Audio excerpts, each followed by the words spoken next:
Welcome, everyone, to Unsolicited Hot Take. I am your host, Thrift Behringer, and I am fired up about some things like I am every single week. We are presented by Sports Visions, which you can hear me and DJ Jones. You just probably got done listening to us about 30 minutes ago on the Sports Visions radio show from 4 to 6 p.m., 92.1 Smooth R&B, the Sports Visions Facebook page every Monday and Thursday. DJ will be on the road. Again, he was there last week at Alabama, Georgia. He'll be there this week for Auburn, Georgia. It's Auburn, Georgia week, and Sports Visions will be there. We'll recap that and more on Monday's show on Sports Visions. But I have a lot that I want to get into today, so bear with us as we do our normal college football takes. I don't know what the hell I'm talking about. Some surprises that I'm seeing, and some things that actually are panning out the way I thought they would. And then in the NFL segment, I'm bringing on Rich Holdridge. Richard Holdridge, my partner for Georgia Alabama Sports Live. He's going to come on. His 49ers, they've been choking lately. He thinks that the Washington Commanders may win a Super Bowl championship. And we're going to drop our rankings, top 5 teams after the first quarter part of the season. So we'll have that, and then we'll end it with Nerd Alert. We got our Crazy Chris segment, and then we got our Nerd Alert. The year is 2002. Can't wait to do that. So, without further ado, let's go ahead and get into it. And let's start with the game of the year so far. Maybe the game of the entire year. And it's definitely been the best game I've seen in the last 5 seasons. Paul Feinbaum went on record saying this is the greatest game in college football history. I tell Paul, calm down. I hate talking about somebody's IQ, but when Paul says stuff like that, I'm like, come on, Paul, like you're smarter than that, and I know he's smarter than that, but you don't have to do the reporter thing, which is fire off any hot take. If you are going to do that, you should make up your show instead of the Paul Feinbaum show. It should be the Hot Take Show. We're getting a bunch of callers calling in, spewing out what they're fired up about. But Paul said it was the best game he's ever seen. His sports IQ with that one. There's many more games I think were better than that. And one of them being Auburn, Alabama, 2013, because that game decided who goes to the championship game for the SEC, who went to the national championship. It's a rivalry, and it ended on a kick 6. That game had everything, too. It lived up to the hype, had a 99-yard touchdown pass. It had great running, great defense, turnovers. It had missed field goals. It had everything you needed in a storyline. Plus, it's a rivalry, and it ended on a game-winning field goal that was missed in return for 109 yards. I don't think anything can top that one. But Alabama, Georgia was a good game.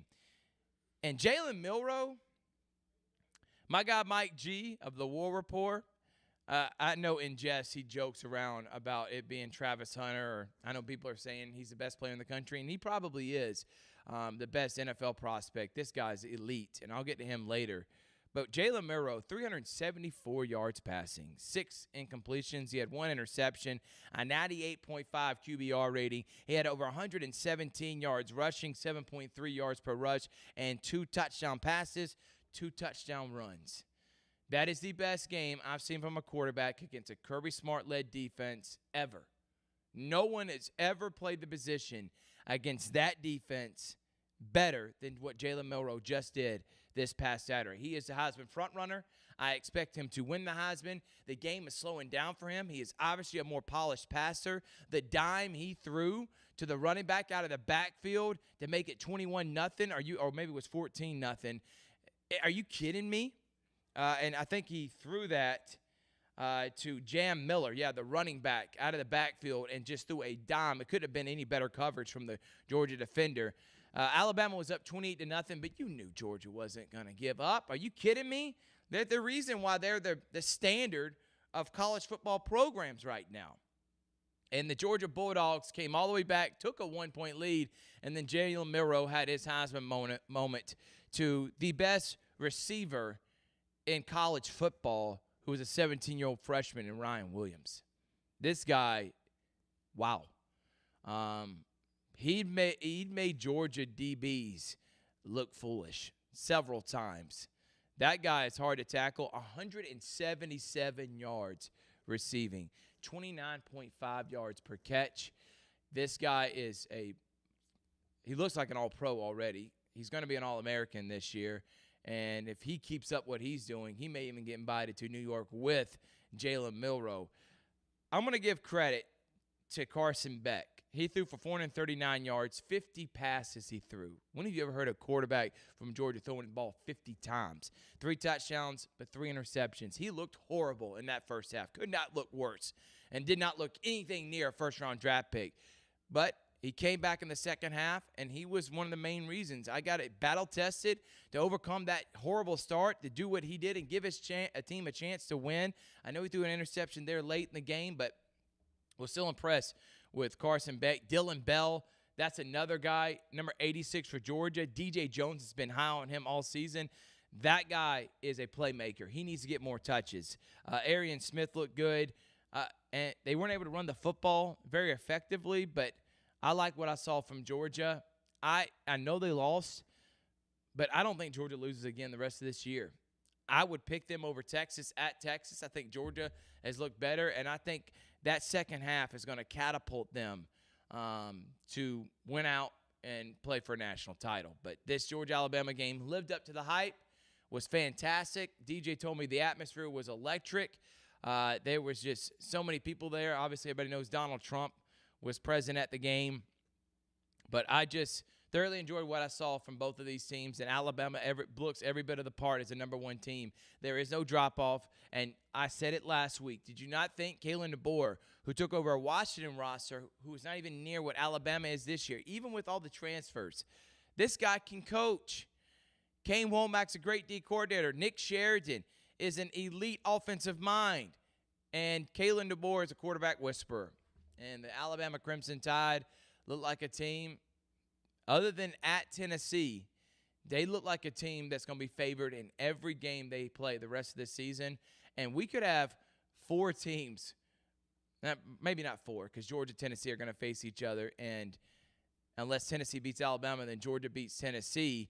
We really could. And then Texas loses to Georgia. They don't play Alabama or Tennessee. We could have 4 11-1 teams in the SEC. How are they going to decide who gets into, I don't know the tiebreaker, and I don't care about looking it up, but how are they going to decide who plays in the SEC championship? How are you going to leave even one of those teams out? That's 4 teams, and then what if Ole Miss goes 10-2 or LSU goes 10-2? Missouri, you're going to leave them out? We could have 5 or 6 teams in a 12-team playoff from the SEC. That's how loaded it is this year. But great game between Georgia and Alabama. Not a great game from the Auburn Tigers. If you're listening via podcast, and thank you to Richard Holdridge, who is a producer. Also, everybody knows Crazy Chris.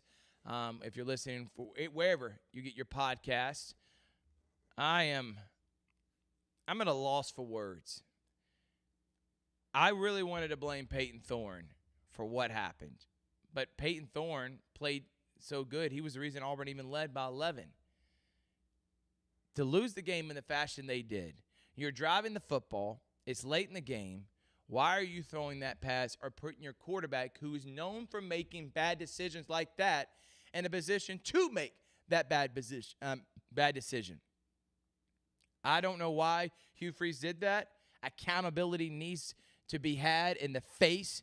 And I wish, and I'm going to start a segment, I promise you, in the next couple weeks. It's called Man in the Mirror. I'm going to have Michael Jackson's song playing in the background, and I want these coaches to look in the mirror. Hugh Freeze, look in the mirror right now. Who is at fault for what's happening to Auburn? Because they should be 5-0. If Auburn had Cam Ward, who it was a decision of money, and it makes me think, why didn't you just give him the money? You got enough NIL, and I think he is good enough where a 10-2 season could have been on the horizon, or 9-3. You at least be undefeated right now. To lose to that Oklahoma team who couldn't move the football, you outgained them by a large margin on the ground. You had the time of the possession. If you looked at the box score, you said Auburn won, but they didn't. And now Auburn, that mojo that people said that's at Jordan-Hare, it's gone. I don't want to hear it. Yeah, crazy things do happen, but Auburn was winning those crazy games where crazy things happen. They're not anymore. 2021, Bryce Young. 2023 last year against Alabama, Georgia, Brock Bowers, Oklahoma now. I don't see the mojo. They were energetic. The passion was there in Jordan-Hare Stadium, and the fans didn't make a difference. Auburn still lost the game. Now they're 2-3, and they got at Georgia, at Missouri, and at Kentucky.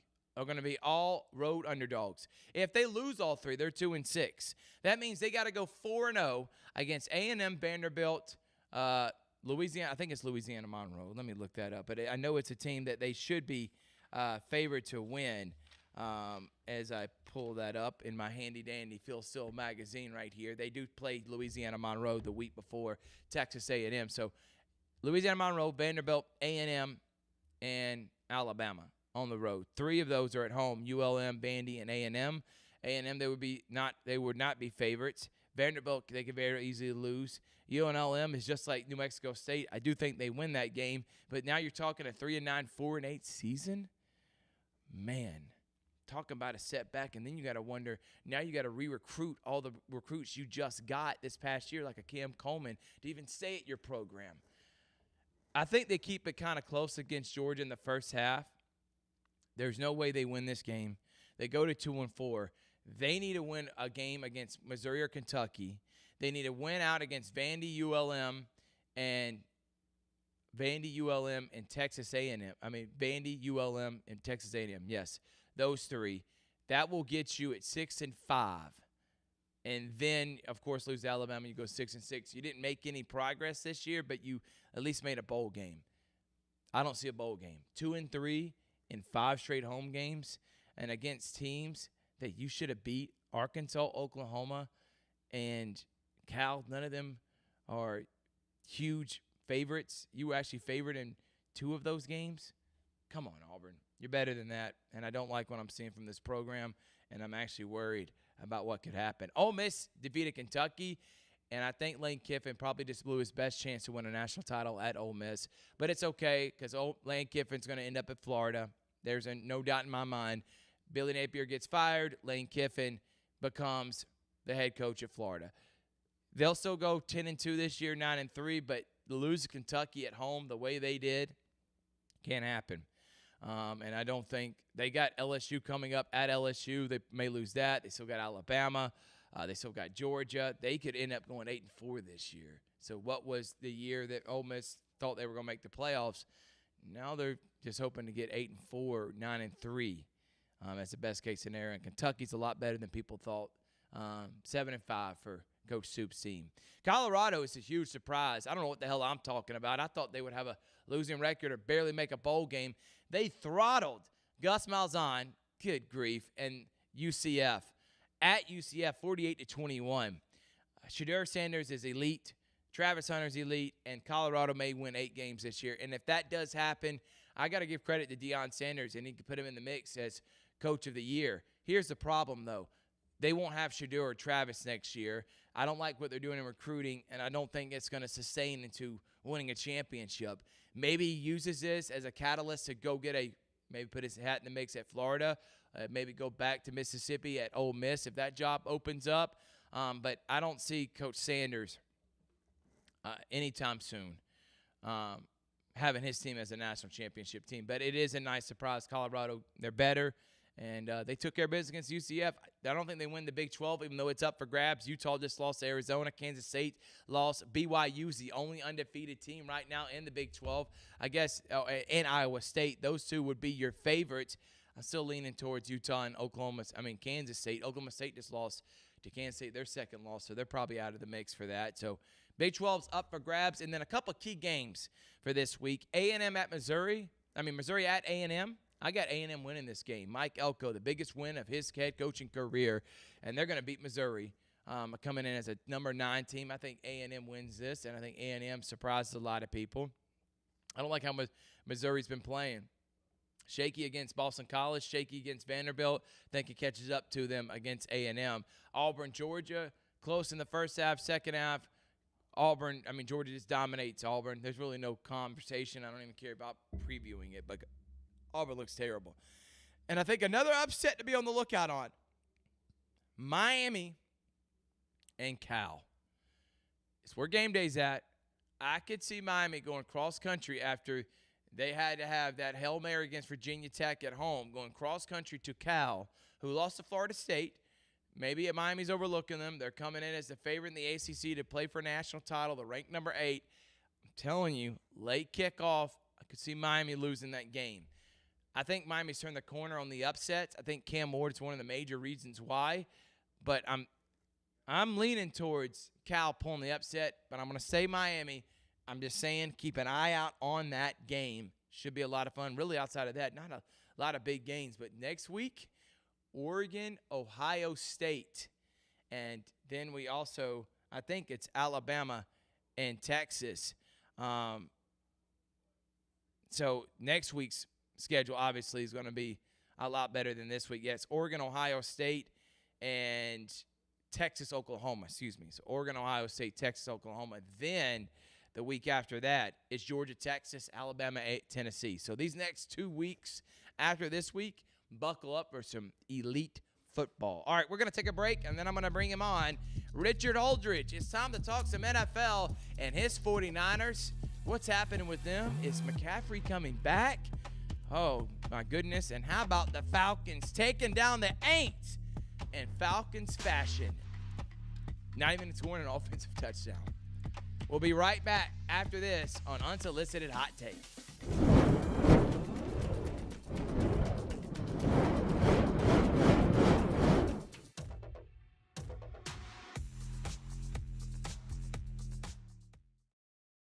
Welcome to the Campus Academy Private School, where every student is celebrated for their individuality. With personalized curriculum, students unlock their potential, growing into confident learners. At the Campus Academy, we give teachers the freedom to create dynamic classrooms where every student's voice is heard. Discover the difference. Enroll your child today and watch them thrive.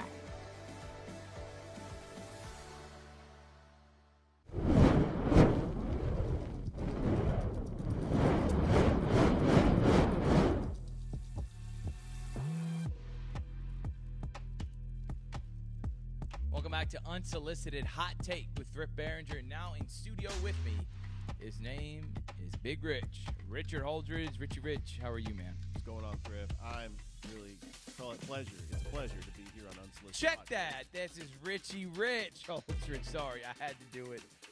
Going back to Jim Rome and our guy. Probably the greatest interview in the history of sports. That was Everett. Jim Everett, but Jim Rome kept on calling him Chris, the tennis player, because he thought that Jim Everett was soft because he got sacked 5 times in that championship. They did say it was fake, though. I heard later that it was staged, but it was like, you call me Chris to my face one more time, we're going to have to take a station break. They end up doing that. All right, we got NFL, and let's go ahead and get into it, not waste any time. Saints, Falcons. Man, talking about this rivalry, living up to the billing, to the hype. Yeah. Crazy things always happen between these two teams. And the Falcons managed to win a game in which they did not score an offensive touchdown. Younghoe Koo hit the game-winning 58-yard field goal. Kirk Cousins looked okay, did throw an interception. The offense couldn't score a touchdown. There were some questionable calls. But in the end, the Falcons did beat the Saints. Now they both go to 2-2, and my prediction of the Falcons winning the division, I think it's going to happen. They got a big one tonight coming up against the Bucs. We'll preview that here in a little bit. But Falcons beat the Saints. I was impressed with the Falcons winning a game they have lost the last couple seasons. But obviously, there is major room for improvement. You should have scored more touchdowns. And if Taysom Hill doesn't get hurt, does the Falcons even win? Here's my thing, because they moved the football really well with Taysom Hill. Richard, what's your thought on Saints-Falcons? Well, you're absolutely right, Thrift. If Taysom Hill stays in that game, I don't think the Falcons' defense can stop the Saints' offense. You look at when Taysom Hill is in the lineup for New Orleans, they were dominant the first 2 weeks of the season, blowing out the Panthers and the Cowboys. The Saints did not have Demario Davis, their leader on defense. They didn't have Willie Gay. Tyrann Mathieu, the Honey Badger, came out. So the Falcons had no excuse. They should have at least scored an offensive touchdown. They moved the ball well with Tyler Algier and Bijan Robinson, but they were a team that just moves the ball between the 20s, and they were kicking field goals. And you let the Saints hang into the game. You know Alvin Kamara is going to get his. As soon as the Saints took the 1-point lead with a minute to go, I'm like, here we go again. And the Falcons kicked the field goal. not off of completing a pass, but off of an obvious pass interference. Yeah. I just want to say this. Jonathan Milma is really good at his job, and he's a great color. Yeah. But should we be putting him on games that has Saints in it No. when he's a former Saints linebacker? Not at all. Why does that not make any sense? But the NFL and specifically Fox allowing that to happen, like, come on. And then and then the barbs that come in that he dominated the Falcons during his time period, which he did. And I know he's been retired for 10 years now. But come on. Like, you can put him on any other game other than Saints, Falcons. I think we're better than that now. Yeah, he would be completely biased toward the Saints. And you're right. I mean, he was a part of those Saints defenses led by the Sean Payton and the Bounty Gate scandal and everything. And, yeah, those Saints defenses were great. I think that when you look at this rivalry, it was one-sided for a very long time, and the Saints dominated this rivalry. But the Falcons – what a win. And Younghoe Koo, I mean, I wish I had him on my fantasy team. 58 yards. Yeah, we know who you have at quarterback, which is the guy from Tennessee, Will Mayonnaise Levis. That's who Richard took on his fantasy team. Vikings are the best team in the NFL, and go argue with your mama, Richard. I'm not arguing. I agree. Go argue with your mama, because what they did to Packers, up 28-0. I know Packers end up making a comeback. But I love what Sam Darnold. I love this defense. They got the best receiver in the NFL in Justin Jefferson. Minnesota is the most complete team right now. Now, I'm not saying at the end of the season, but right now, they are more complete than the Bills. They're more complete than the Chiefs. The Vikings are the best team in the NFL as of right now. How about Kevin O'Connell and Sam Darnold? What about that reclamation project? Vikings, best team in NFL. What do you think with that win over the Packers? Well, when you have Brian Flores as your defensive coordinator. That's what I'm saying. You know, he was the head coach in Miami, and he would have stayed in Miami if it wasn't for the issues he had. The Vikings really they moved off of Kirk Cousins. You know, it was just a disaster to start the season with J.J. McCarthy going out with that injury. But was it? Because now it's been a blessing in disguise, Richard. It seemed like it was, but remember Sam Darnold, it didn't work out in New York. It didn't work out in Carolina. He was the backup to Brock Purdy in San Francisco last year, and so the 49ers shipped him off to Minnesota, and all of a sudden he's 4-0 with the Minnesota Vikings, and it's not like they've beaten scrap teams. The Packers had Jordan Love back. They were a very good team. They beat a good 49ers team. I mean, they beat the Houston Texans. I didn't see that coming. I thought the Texans were going to beat them. And so 4-0, you're right. I do believe that the Minnesota Vikings are the best team in the NFC. I don't know what the hell I'm talking about because I thought Bo Nix maybe win Rookie of the Year. He just threw his first touchdown pass of the season 4 games in. They did beat the Jets, but a horrible loss for the New York Jets at home, 10-9. I just want to mention that.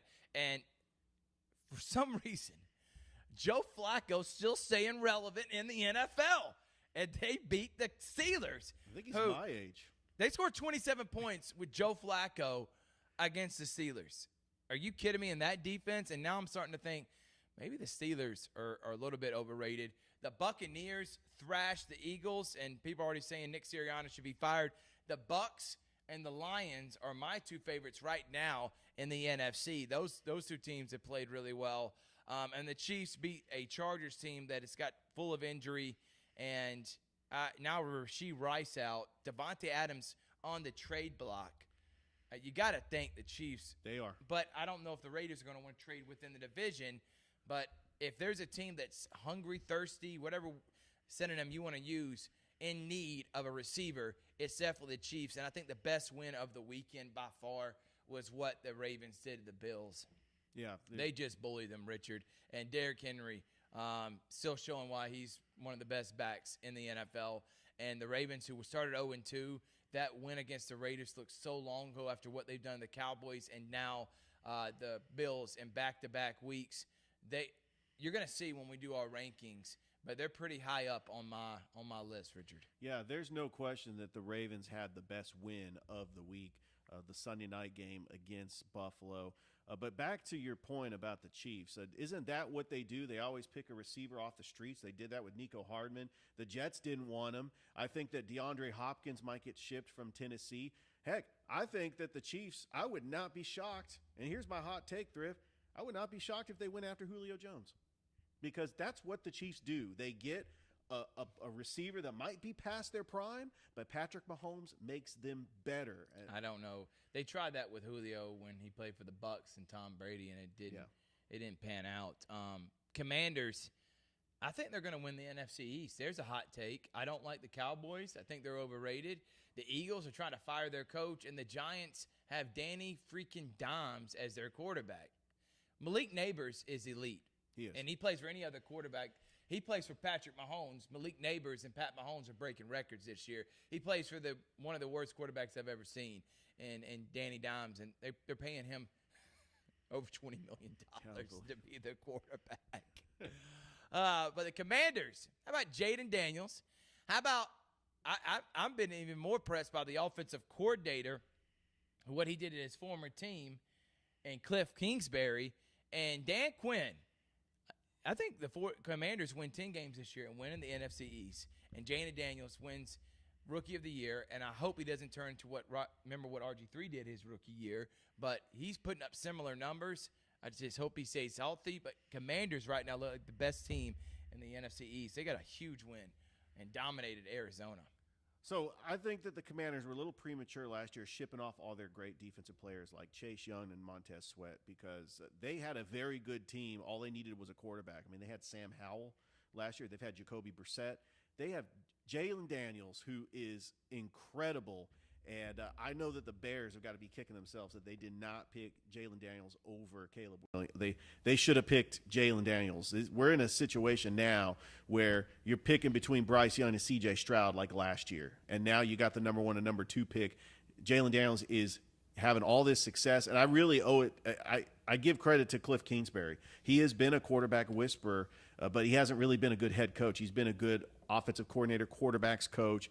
But I'm happy for Dan Quinn. Why was he not the offensive coordinator for the Falcons? No offense to Zach Robinson, but if he is there with the Falcons right now, I thought he was going to be a home run hire wherever he landed. He was supposed to land with Bill Belichick and the Patriots, Richard. Right. But now with the Commanders. And I guess we'll go down to our top 5 teams. Here are my top 5 teams.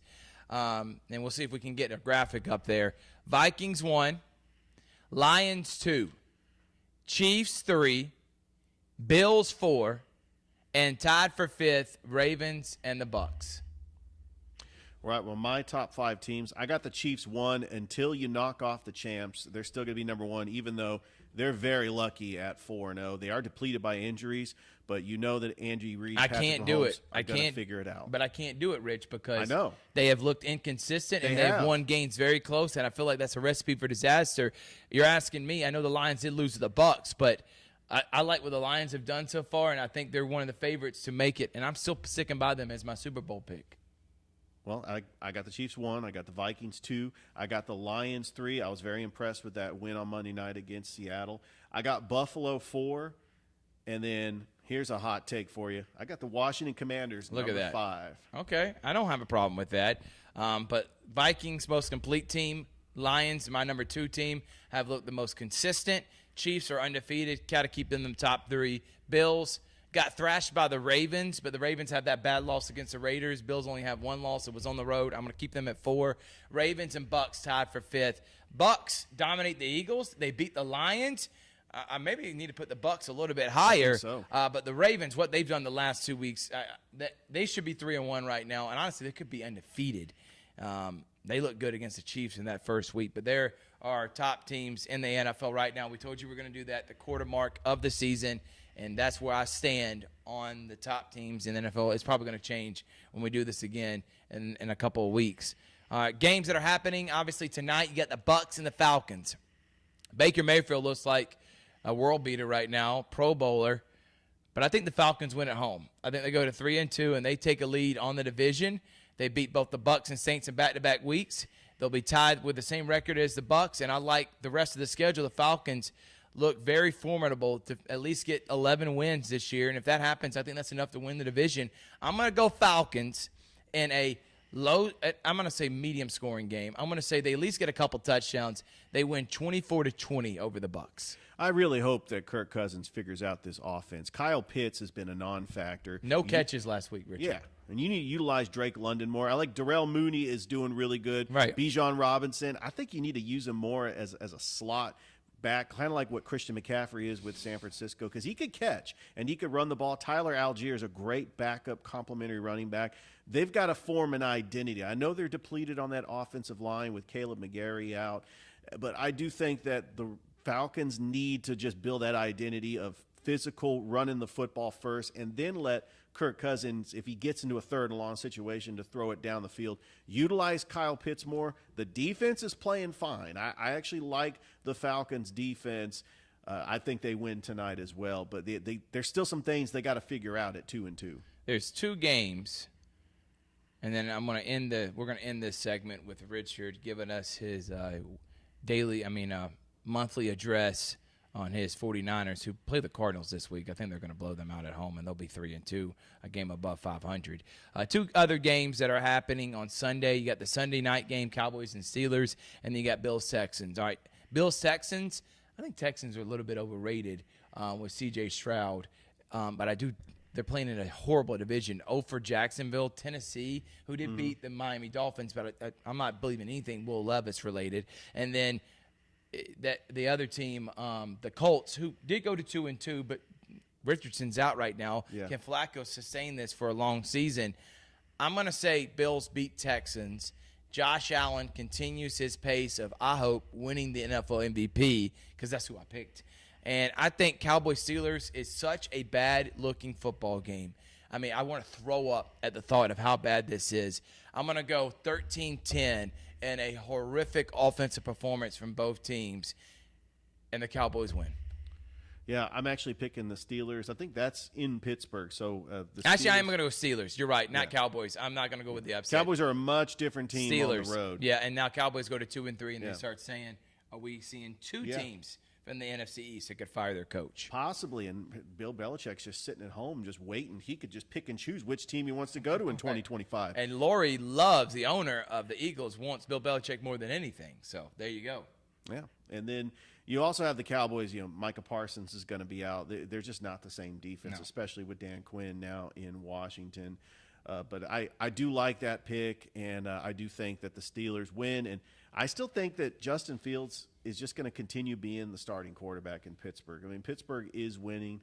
They're winning ugly, but they are – I'll be honest with you, Thrift, I am not a fan of Arthur Smith as the offensive coordinator. I think that a lot of the schemes are vanilla. We've seen that in Atlanta. But the reason why the Pittsburgh Steelers are winning is because of their defense and T.J. Watt. I mean, he is just an incredible defensive player. Minka Fitzpatrick. I mean, they've got ballers on that defense, and that's really what the Steelers are built off of, is their defense. The last game is Monday Night Football, Saints at Chiefs. I think the Chiefs take care of business against the Saints. They stay 5-0, but this is a shaky 5-0 team. But put Saints now 2-3, and now people are talking about Saints being world beaters after the first 2 weeks. Have now lost 3 straight games, and I think they lose to the Chiefs. All right, we're going to take a break. When we come back, we got Crazy Chris segment. We got the year 2002, Richard. Tough year for Rich because his Kings got maybe cheated out of a Western Conference Finals in what would have been an NBA championship season, because whoever won that finals was going to beat the Nets. We'll talk about that and more on Unsolicited Hot Take with Thrift Behringer and Richard Holdridge. We'll be right back after this.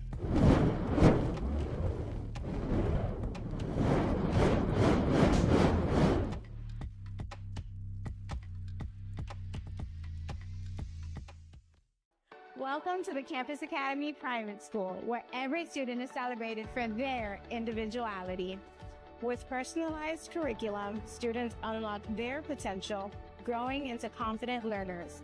At the Campus Academy, we give teachers the freedom to create dynamic classrooms where every student's voice is heard. Discover the difference. Enroll your child today and watch them thrive. Welcome back to Unsolicited Hot Take with Thrift Behringer. And join with me is Richard Holdridge. We're about to do the Crazy Chris segment. But just real quick, if you had to give your MVP, who would be your MVP right now? I'm going to tell you mine. It's Sam Darnold. 11 touchdowns, 3 interceptions, 932 yards passing. If you look and like ESPN likes to do their projected for the season, he is projected to throw 47 touchdown passes and 4,000 yards. Now, I don't think he throws 47 touchdown passes. But if he throws anything over 40, Sam Darnold winning MVP is the craziest thing anyone's ever seen. If you put money on that, you're probably richer than rich right now. And then my other one would be Baker Mayfield, who has 8 touchdowns, 2 interceptions.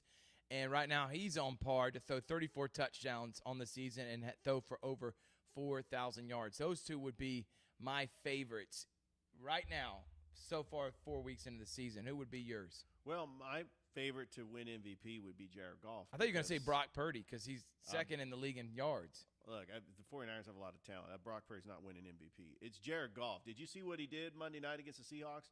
100% completion percentage. Perfect passing, 18 to 18. Unreal. Yeah, I think that Jared Goff is going to lead the Lions, and they're going to make a deep run. He was my pick at the playoff. beginning of the season, by the way. Well, there you go. And last but not least, we were supposed to do it last segment. I skipped over it. State of Union for the 49ers. No McCaffrey. The offense has been up and down. Purdy has actually looked really good, and he looks like a guy that y'all going to have for a long time. What's your thoughts on the 49ers? You're only game back of the Seahawks. I mean, the division's up for grabs. The Rams are riddled with injuries. The Cardinals are terrible. I think you're going to win the division easily, and you're still one of the top 3 teams in the NFC. Are you worried, Rich? What's going through your mind?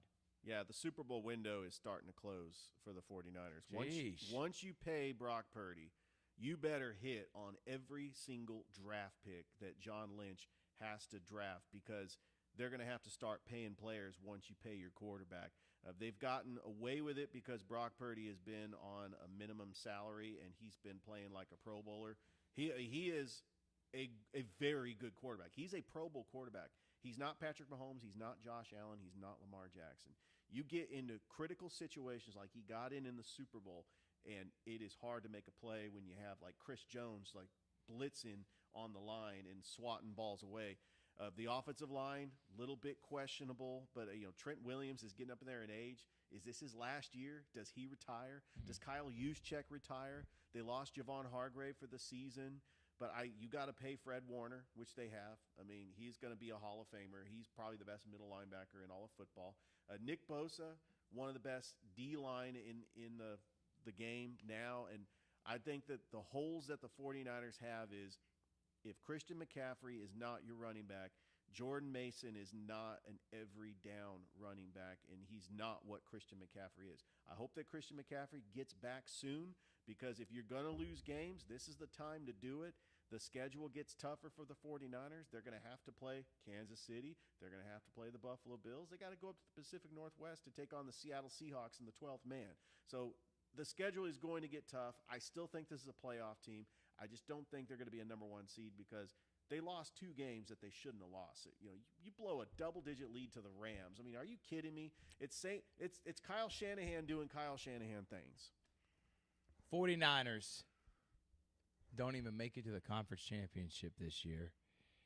And Shanahan starts calling out guys like Richard Holdridge who have been constantly criticizing him. Yeah. He's sick of it.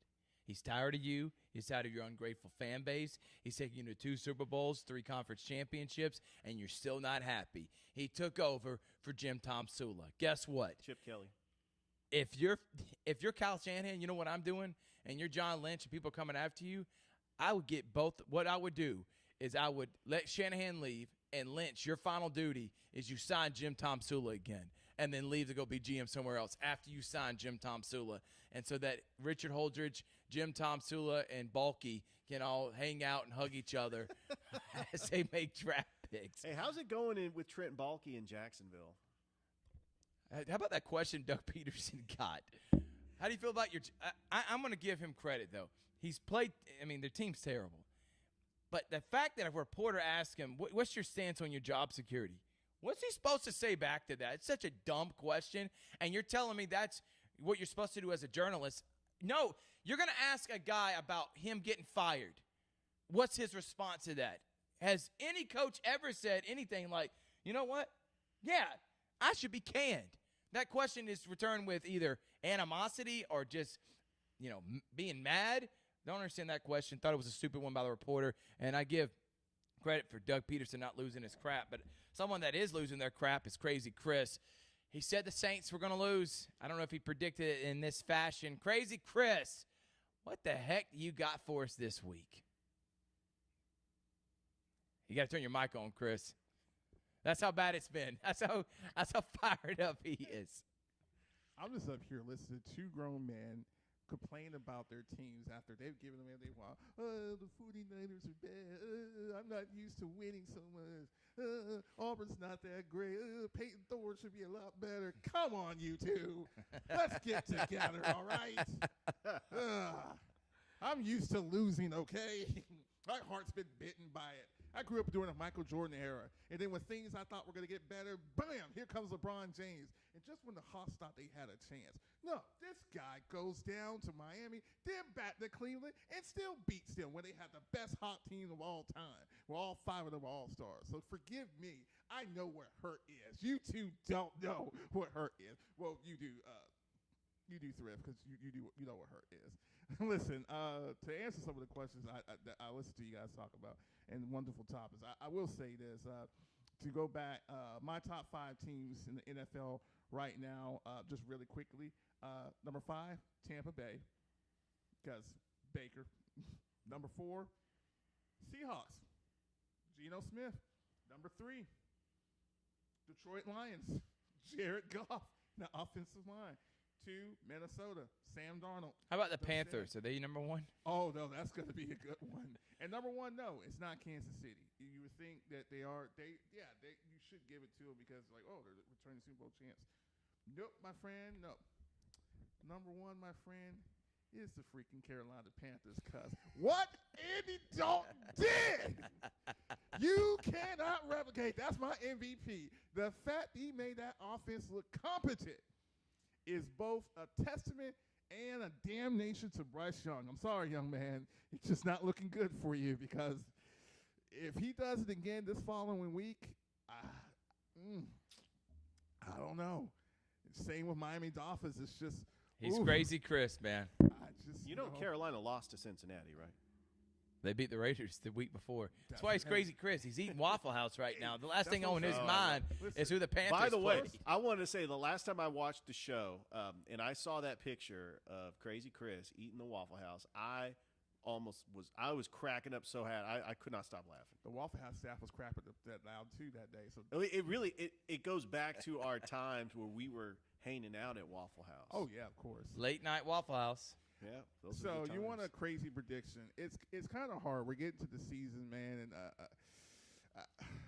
I don't know because the problem is there's not too many crazy predictions I really want to go out there and throw. I'm sorry, Thrift. Auburn's not going to beat Georgia and at home in Georgia. Are you predicting Alabama national championship? I don't know if I want to do that either. I know what they did against Georgia, but that second half, I'm sorry, more to them winning than them blowing the lead. Let's just be honest there. I mean, I'm all impressed with everything they did. But you know what? Since you say that, I'm gonna throw something out there. I think UCF is gonna make it into the college playoff. They just got blown out by Colorado.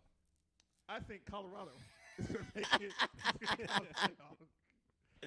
I think Colorado, as much as people dislike them, I get it. There's a lot of swag with that team. I think they're a college playoff bound team. I think that. I think they can do it this season. I'm gonna throw another one that's crazy out there. Somebody get the mic from if him. Shador is smart, he'll stay one more season. Oh, there you go. That's a crazy take. Draft. Because Shador, right now, my friend, if you were to leave and go to the draft right now, your top teams is either going to be Carolina or the New York Giants. Jesus. And let me tell you something. That is not a place to go. Or the Patriots. Nah, the Patriots are going to get actually pretty decent. I think Mayo's going to be fine. I think they're the worst team. Correction. They're the second worst team. Miami's the worst. Miami's awful. I don't care what you say about I think Tua. Cleveland's awful too. Cleveland has went after a flashy quarterback, and it did not pay off. And Worst that's their trade problem. in NFL history. Kevin Stefanski's on the hot seat. And guess who could possibly coach the Cleveland Browns once again like he did in the 90s? Richard Holdridge. Bill Actually, Belichick. To be honest with you, here is my crazy take for the thing since you said that. And I'm not lying when I say this. If things were to go haywire and the 49ers were to do something stupid, I can see Bill Belichick going over there to San Francisco. That's a talented team. They were trying to get him as the defensive coordinator. I think that there's a thing with that. Him and Shanahan have had a history ever since the Super Bowl when he was the Falcons offensive coordinator, and it's gone back since then. I think what happens is, though, Chris, Eagles fire their coach, and so do the Cowboys. Definitely. And he's a Sir, top honey, notch. I'm No sorry. question. I'm sorry. That team's way too talented to be. Where are they? 2-1, 2-1. 1-2. Yeah, 2-2. 2-2. I'm sorry. 2-2. And they've gotten blown out on both of their losses. I can't believe we're only like in the first part of the season. We're already talking about coaches on the hot seat. Oh no, I'm going to give you another one. Mike McCarthy, gone, done, finito. What about Brian Dable in New York? No, that's Daniel Jones sucks. He's awful. Yeah. Dable took them to the playoff not because of Daniel Jones. It's kind of the same thing right now with Brian Snicker and the Braves. People are like, he needs to be fired. They made the playoffs with no Acuna. He did no nothing. Ozzie. This is almost more impressive what he's done this year than the Even World if they Series. correction. Whatever happens to them in the playoffs, if they win the Padres series or they're already finished, that's a win, baby. I'm sorry. It is. But just like the Mets. No one picked the Mets to make the playoffs, much less to do what they And you did. see what's happening right now. Yeah. All right, that's presented by Crazy Chris, who's about to head back over to Waffle House. Chris, thank you so much. Hey, excuse me, ma'am. I wanted my eggs running, and guys, I gotta go. I gotta go fight my chef. He's looking at me kind of weird. Thanks, Chris. See you, Chris. All right, the year is 2002. And this is a hard year for Big Rich. That was a hard beat right there, Rich. Yeah, I was My in bad. college. I was Rich, high on my teams. 2002. We'll first start the year 2001-2002 basketball season. That's how we'll go. The Kings are the team that everyone talks about as the best team in basketball. Peja Stojakovic was incredible. Chris Webber, great. Mike Bibby just got traded to them to be the point guard. And led by Rick Adelman, the Sacramento Kings went 61-21 all the way to the conference finals, in which they had that Game 6 that Donaghy was there. It looked like it was cheating involved. But honestly, even the Game 6, the Game 7, they had a chance to win. Stojakovic missed the threes. They couldn't hit shots down the stretch other than Mike Bibby. Chris Webber was a no-show, and they played it in overtime. It's probably the best conference finals we've ever seen, in my opinion. That's going back the last 30 years. I would put that one up there. The Kings lost to the Lakers. Lakers, that was part of their three-peat. They won a championship. The MVP that year was none other than, guess who? Tim Duncan. That was his first of back-to-back MVPs. The year before was Allen Iverson. Duncan won his first MVP of his career. The Spurs lose to the Lakers in the second round. The Lakers then went on to sweep the Nets. I know you want to talk about it quickly, but the Kings game, that series had a bit debilitating, Richard. Still not over it after all these years. Game 4, I remember watching. Kings are about to go up 3-1. They're about to take games 3 and 4 in L.A. They are the better team. They are dominating this series. Robert Horry said no. Robert Horry just ripped the heart out of my chest. Actually, who ripped the heart out of your chest Vlade was Divac for missing those foul shots. And then tipping it back. Tipping it back to Robert Horry. All right, so we're 2-2 going to Sacramento. Mike Bibby makes one of the greatest shots in Kings history. I remember I was in college listening to Grant Napier. If you don't like that, you don't like Kings basketball. He was a great announcer, and the Kings were up 3-2. And then Shaq said something to Kobe that kind of like, Shaq said, let's go make history. And I'm like, oh.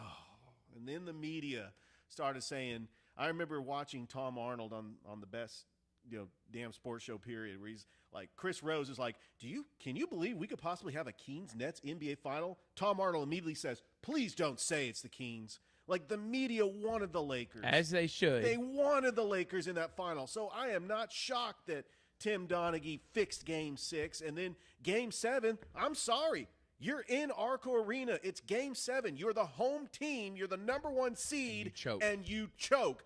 Peja Stojakovic airballs a 3 in overtime. It was awful. And they never came back. They never recovered from it. Even though 2003. They won 59 games. They're 2003, good team. They lose to Dallas. They had some injuries. Weber gets hurt in 2004. Yep. They trade away. They had Brad Miller. They trade away Peja for Ron Artest, Meta World Peace. And then they got Sharif Abdul and Raheem in 2005. And then they went on this long playoff drought, and mainly because Rick Adelman wasn't the coach anymore. Right. He was the glue. The Maloof brothers, Jeff Petrie, that franchise, the greatest show on court. They were on the cover of Sports Illustrated. It was the greatest time. I lived in Sacramento from 97 to 2005. I was there during the golden years of the Sacramento Kings. It was great. They should have had a parade in Sacramento in 2002. And you see he's pretty fired up about that one. Moving on from 2002, baseball, you had the Giants taking on the Angels, which was a fabulous series. Yeah. The Giants beat the Braves, who won 103 games that year. 103 games. Yeah. Won 103 and 58, and the Braves lost to the Giants in 5. Barry Bonds was an all-world. He hit like 6 home runs in that World Series, and they were up in Game 6. Russ Ortiz gets pulled in the 8th. The Angels make the comeback. They win Game 7. Felix Rodriguez. And the Giants win the World Series, Richard. That was a tough loss for San Francisco. Yeah, the Angels, like Mike Scioscia, the Rally Monkey. I knew Troy Gloss, MVP, Garrett Anderson, just a great Angels team. Yeah. Anaheim Angels back then. Yeah. Giants were 5 outs away from winning the World Series. They had them in Game 6. When they lost Game 6, just like history shows, they weren't going to recover from that. I knew they were going to lose Game 7. It was a tough year for Richard. Yeah, so you had the Kings and the Giants, both the teams he cheers for, having tough times, Richard. Why is it every series we see when you lose a heartbreaker in a Game 6, you always lose Game 7? Yeah, there's no coming back. You can't come back from that. Keep moving forward in 2002. We're going to head to the fall now, college football. Miami was the most dominant team in 2001. I think the greatest team I've ever seen in the history of college football. They continued their 34-game winning streak as they win every game. They beat Tennessee. They blew out Florida State. They beat Virginia Tech. Undefeated, taking on Maurice Clarett and the Ohio State Buckeyes. Jim Tressel. Ohio State led majority of that game. Yeah. Miami had to get a last-second touchdown to take a 17-17 and tie it at 17. And then you had the phantom pass interference that should have been called, that was called late. Miami should have won that game easily off of that pass interference, and they would have been national champions back-to-back, and who knows how long that winning streak lasts. But Ohio State wins. That was their first in a long time. Heisman Trophy winner in 2002, Richard Carson Palmer, who ended up being the number 1 overall draft pick for USC, and that's what started the USC dynasty. It was Pete Carroll's second year, and they beat Iowa in the Orange Bowl.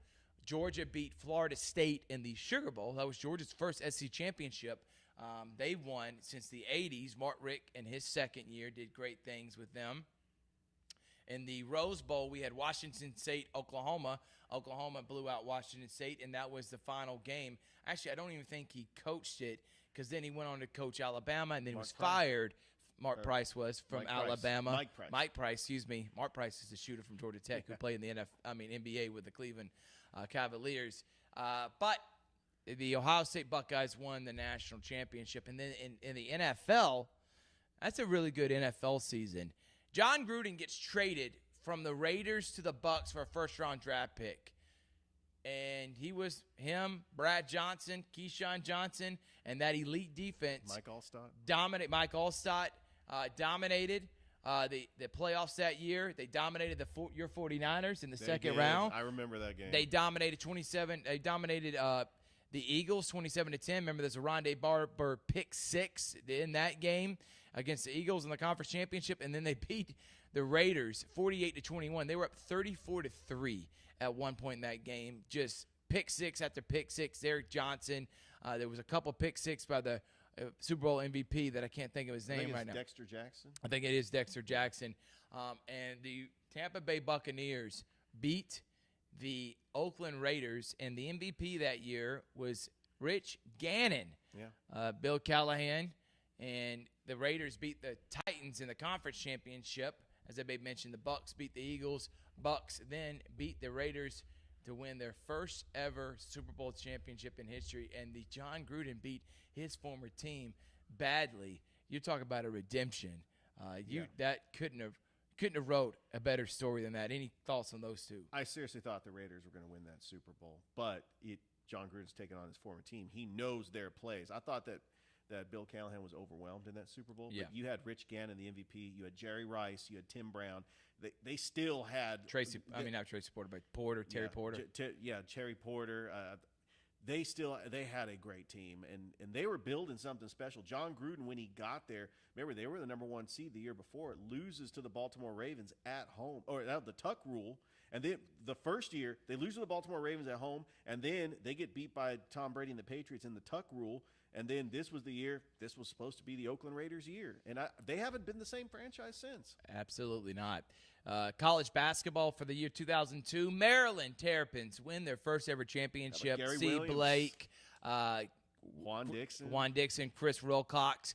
They dominate and beat Indiana in their second year under Mike Davis, who took over after they fired Bobby Knight and everything that happened during that scandal, those last couple of years of his tenure at Indiana. Indiana, remember, upset Duke. Duke's Jason Williams, Jay Williams, hit a 3, which, by the way, I don't even know how this game was even close. Hit a 3. They were down by 4. He gets fouled when hitting the 3, misses the free throw, and they end up winning 74-73. Duke was the favorite that year after winning the championship the year before. Maryland then went on to beat Oklahoma in the Final Four. Indiana played them in the national champion. Indiana beat Oklahoma, Maryland, who did they beat that year in the year 2002? I think it was Kansas. Yep, Kansas and Oklahoma, I think, both made the Final Four that year. And I think Maryland beat Kansas, and Maryland ended up beating Indiana in the national championship game. And then the next year in 02-03, that's the year Carmelo Anthony and the freshman-led Syracuse Orangemen beat Kansas in Roy Williams' final year. And remember, that's when Keem Warwick blocked the shot of Kirk Heinrich there at the end, win by 3 points. That's also the year that in 2002, that was part of – well, actually, the 2000-2001 was part of the Tiger Slam. Remember, he won the final 3 in 2000 and then won the Masters in 2001. So he won 4 straight. He did win another Masters in 2002. Tiger was on par right now, just dominating golf for the next 6-7 years. And that's pretty much it that happened in the wonderful world of sports in the year 2002, Richard. It was a pretty fun year. That was the year that the Columbus State baseball team won the World Series. It was. Greg NCAA. Appleton won a national championship. Gross was the best player on that team. Garrett Gross also played with them. Great season for the Columbus State Cougars. So from Richard Holdridge, Crazy Chris, I'm Thurip Behringer saying thank you so much for tuning in to Unsolicited Hot Take. We'll see you next time. Good night, everybody.